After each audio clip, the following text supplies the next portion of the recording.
Hello and welcome to lecture number 1. Today's topic will be the origins of the United States Constitution. There are three main themes to be addressed in this presentation. Initially, we'll discuss the first Constitution of the United States and some of its problems. Next, we'll explore some of the background of the Constitutional Convention, dealing with some of the problems that they were facing as well as some of the important people who were there. Finally, the big takeaway is that there were many controversies, yet they were resolved through compromise at the Constitutional Convention. That'll kind of be the core of today's topic. So I'd like to begin by talking about the first Constitution of the United States and some of its problems. This map identifies the land included in the original 13 states and territories at the end of the American Revolution. Notice the area in pink on the right, the eastern seaboard. Well, those included the first 13 colonies that eventually became states. U.S. territory actually expanded all the way to the Mississippi River, as you see with the arrows and the second circle. In order to provide enough unity for those 13 colonies that were fighting to become states, they got together and they developed the first Constitution of the United States. The name of that Constitution was the Articles of Confederation. We'll explore some of the problems associated with the Articles next. While the Articles provided enough unity for the colonies to defeat the mighty British Empire, there were some problems associated with it. First of all, each state, when it came to passing legislation, had one vote, regardless of its size or its population. Let me show you on the next slide. Each individual state had a lot of power under the Articles. One state had one vote. So this meant that a large state like Virginia, with a population of about 750,000 people, had as much political power and clout, so to speak, as a state like Delaware, with only 60,000 people. Was this going to be a nation based upon the power of the people or the power of individual states? There were some apparent additional problems with the Articles. Secondly, there was neither an executive nor a judicial branch. Essentially, there was only one branch of government, the legislative branch, and there was a national Congress. Finally, states had a tremendous amount of power, as mentioned earlier. Some of the powers that they had was to coin their own money and even conduct their own foreign policy. States were allowed to levy taxes, but the national government did not. Well, let me try to explain in the next slide some issues with taxation.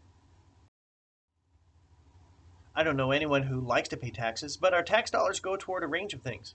On the left, we see an image of George Washington at Valley Forge.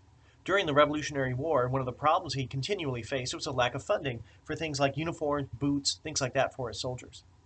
On the right, we see some currency from the state of South Carolina. If you go to Europe, you use the euro. If you go to Mexico, they use pesos. In the United States, there were multiple currencies. There was South Carolina, New York, Pennsylvania. Each state had its own currency.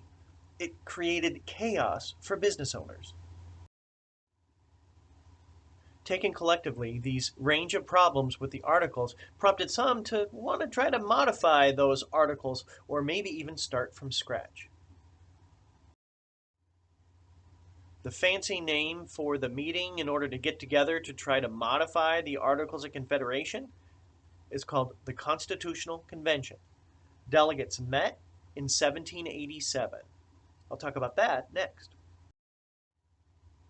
Do you know where they met for the Constitutional Convention? It was in the nation's largest city, Philadelphia. The name of the building was Independence Hall. It's shown here in the image. One of the things I'll point out would be the division among the delegates to the Constitutional Convention, but there was one philosophy or one idea that united all of them. They wanted to establish a republic. Here's a one-sentence textbook definition of a republic. It's when eligible citizens elect people or representatives who make decisions and establish policies for them. In the United States, we live in a type of a democracy. The type of democracy is a republic. There were 55 delegates from several states who attended meetings in Philadelphia. We're not going to talk about all of them, but I would like to highlight some of the important individuals who shaped the discussions at the Constitutional Convention. This painting represents some of the delegates to the Constitutional Convention. Some people have argued that the so-called greatest minds in American history were among the 55 delegates to the Constitutional Convention.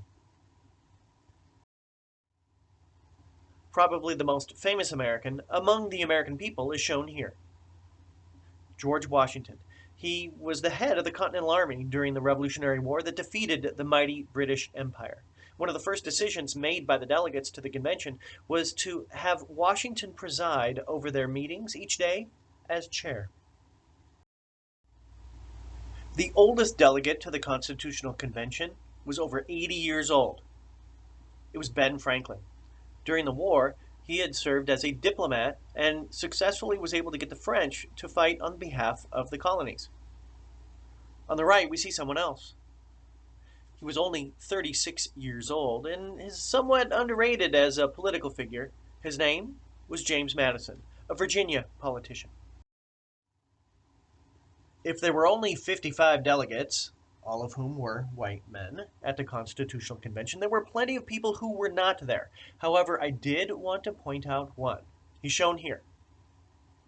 Thomas Jefferson. Jefferson wasn't even in the country during the Constitutional Convention. The individual who was recognized as the so-called father or author of the Constitution was James Madison. We'll explore some of the reasons why he's considered to have such an important role next. Next, we'll explore some of the controversies and how they were resolved through compromise at the Constitutional Convention. The first dealt with how each state would be represented in Congress. Madison's Virginia plan set the stage for one of the first controversies. Interestingly, though, the first two provisions of it were actually accepted by everyone. First of all, he called for the elimination of the Articles of Confederation. He said there were so many problems with the Articles, they had to start from scratch, and that was accepted. Secondly, he argued that the national government should be divided into three branches: the legislative, executive, and judicial. Here we see kind of a visual representation of this separation of powers. Madison argued that the legislative branch should be the most powerful of the three branches.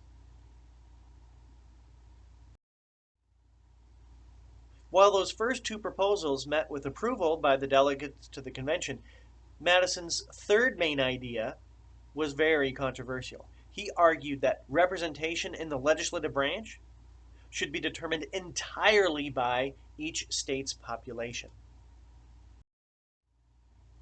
Here we can go back to that visual representation.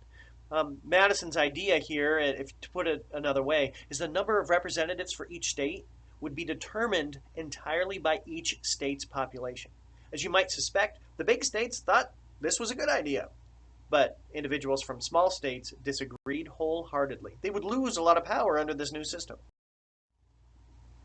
The success of the convention was threatened by the issue of how each state would be represented, big or small. Finally, cooler heads prevailed when the oldest delegate, Benjamin Franklin, developed a compromise, or at least support for what came to be known as the Great Compromise. It actually accepted much of Madison's Virginia plan, but it had a key distinction. It separated the legislative branch into two different chambers. The upper chamber would be the Senate, and every state would be treated equally. There would be 2 senators for each state. In the House of Representatives, the number would be determined by each state's population. This struck a balance between the big and the small states. The big states liked the makeup of the House of Representatives. The small states liked the Senate. Again, here we see that visual representation of separation of powers and the Great Compromise. The legislative branch was divided into the House and Senate. The number of representatives for each state was based entirely on a state's population. and this made people from the large states happy. I'd like to jump ahead just a little bit and look at some current events. Every 10 years, we have a census. And based upon the 2020 census, Michigan has 13 members of the United States House of Representatives. On the right, you see a map that identifies the 13 different districts. Each district these days represents about 750,000 people. Michigan is one of the larger states, but it's kind of in the top tier, but not the largest among others. So anyway, this is the map that identifies the current congressional districts for the state of Michigan. Again, each state is treated equally in the United States Senate. Each state, whether it's in the north, the south, large or small, has 2 senators. The topic of slavery also divided delegates to the Constitutional Convention. The controversy dealing with slavery wasn't whether or not slavery should be protected in the Constitution, unfortunately. Instead, it was, well, how would they count slaves when determining each state's population?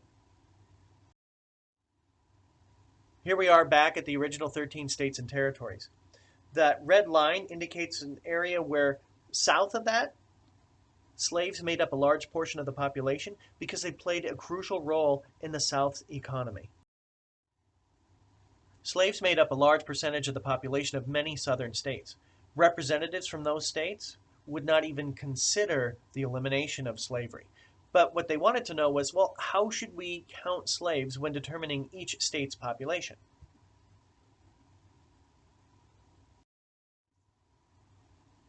How to count slaves was important because it determined the number of members of the House of Representatives for each state. That's why this was so controversial. Rather than this being a disagreement between the big and the small states, instead, this issue of slavery divided northern and southern states. Once again, the future of the country and the future of the convention was threatened. The issue of slavery, too, was resolved by compromise. 55 of the so-called greatest minds in American history decided that when determining a state's population, one slave was equal to 3/5 of a person. Yeah, so-called greatest minds in American history. The issue of slavery would continue to divide the country until the Civil War of the 1860s. What was clear was that the delegates to the convention actually were embarrassed by their protection of slavery. The word slave does not appear in the Constitution. At one point, the word other persons, clearly referring to slaves, appears in the Constitution, as well as the phrase servant. Unfortunately, the Constitution actually justified and protected slavery. The last controversy I'd like to address dealt with electing the President of the United States, and it resulted in the creation of the Electoral College. There were lots of questions dealing with the chief executive. What should they call this person? How long should the length of term be? How many should there be? Should there be 2 presidents? Should there be 3? Should there just be 1? There were lots and lots of questions. Eventually, they decided to choose only 1 president, and that individual would be elected for 1 4-year term. But still, there were lots of questions about how to choose this individual. Some argued that the American people or voters should directly elect this president. Others said no, it should be members of the House or the Senate. Eventually, they chose something unique. They decided to create something called the Electoral College. I'd like to talk next about how the Electoral College works. There are 2 key concepts I'd like to address when it comes to explaining how the Electoral College works. First, in order to win a presidential election, a candidate must win a majority of electoral votes. The magic number, so to speak, these days is 270. Well, how do we get this number of 270? Well, I'll try to show. First of all, We start with the number 435. That's the number of members of the House of Representatives. Then you add 100 because that's the total number of members of the Senate. Then you add 3 because Washington, D.C. is not a state, but it's treated like a state when it comes to a presidential election. The total number of electoral votes available is 538. A majority, or over half, of 538 is 270. So that's where we get the number of 270 electoral votes that a candidate needs in order to win the presidency.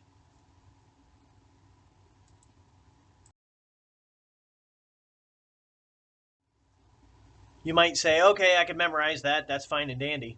But how does a person win electoral votes? Well, that's the second key concept. The candidate who wins the most popular votes in an individual state wins all of that state's pledged electoral votes. Let's think of it this way. Rather than having one election on a Tuesday in November every 4 years for president, essentially what we have are 51 elections, one in every state, plus Washington, D.C., because that's how those electoral votes are handed out. They're handed out on a state by state basis. Let's use Michigan as an example to explain this process. So first of all, Michigan has 13 members of the House of Representatives. And Michigan also has 2 U.S. senators. 13 plus 2 equals 15. So Michigan has 15 electoral votes.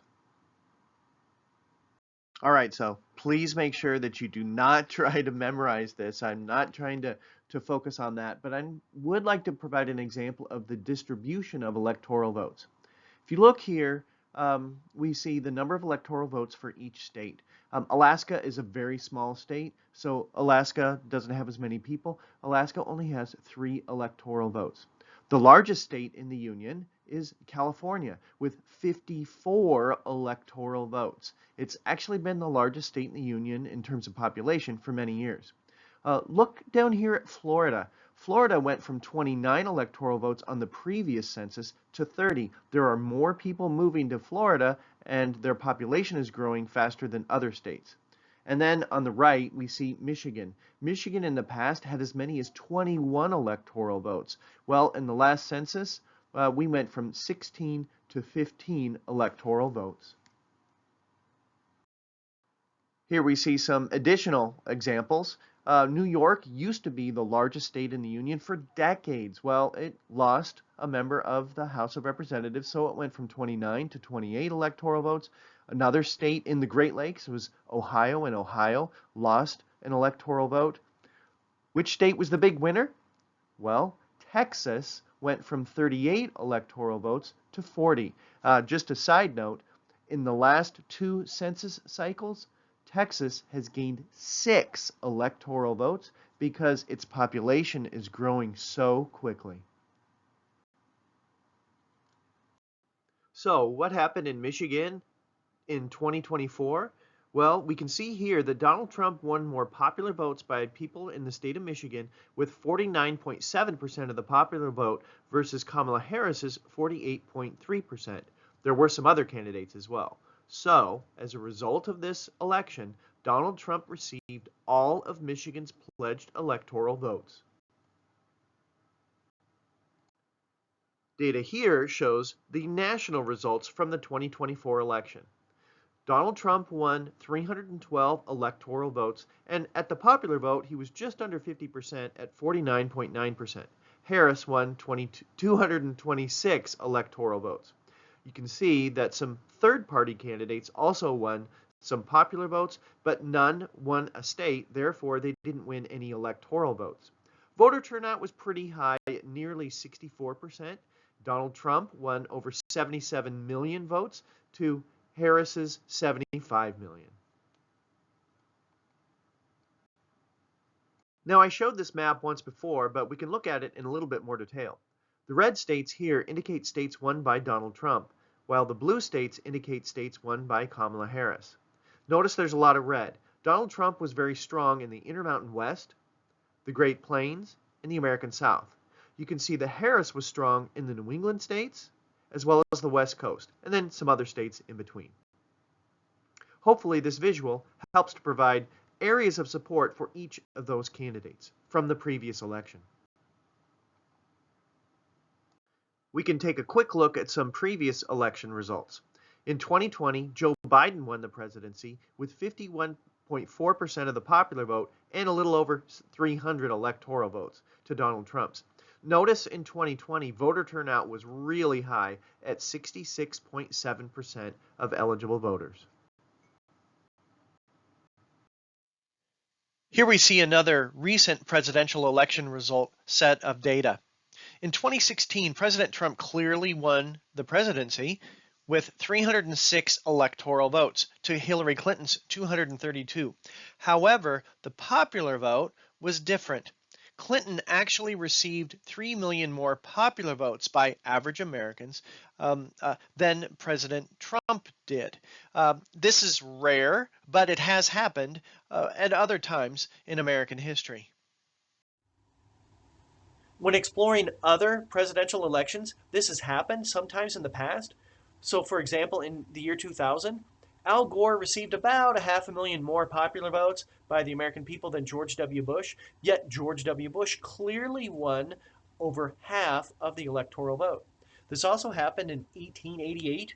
At that time, there were fewer states, so a majority of electoral votes was 206. Benjamin Harrison clearly won a majority with 233, yet Grover Cleveland won the popular vote.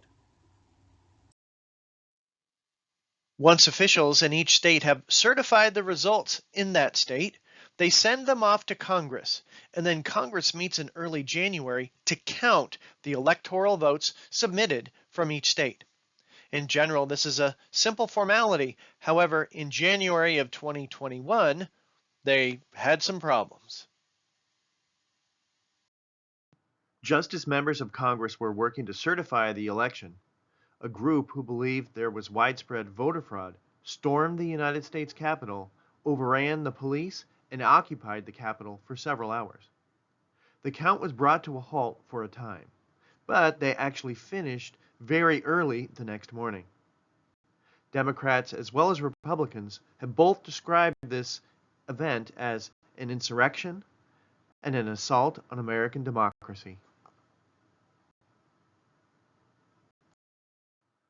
While there's a significant number of people who believe that there was election fraud in the 2020 election, President Trump's own national security team declared that the November election in 2020 was the most secure in American history. And as you can see from the comments from President Trump's own Attorney General, he had some choice words to point out that there was no evidence that the election was compromised. The vice president is the one who oversees the counting of those votes. In 2020, it was Mike Pence. He continued to move forward with the vote despite members of the mob calling for him to be lynched. In January of 2025, Vice President Harris, who had actually lost to Donald Trump in the 2024 election, oversaw the counting of those votes without any controversy.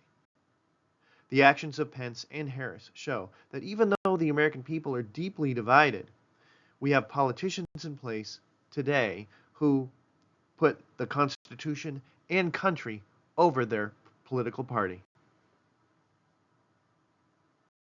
Just one more thought about elections and the 2020 election in particular. I know that some people have lost confidence in the electoral system.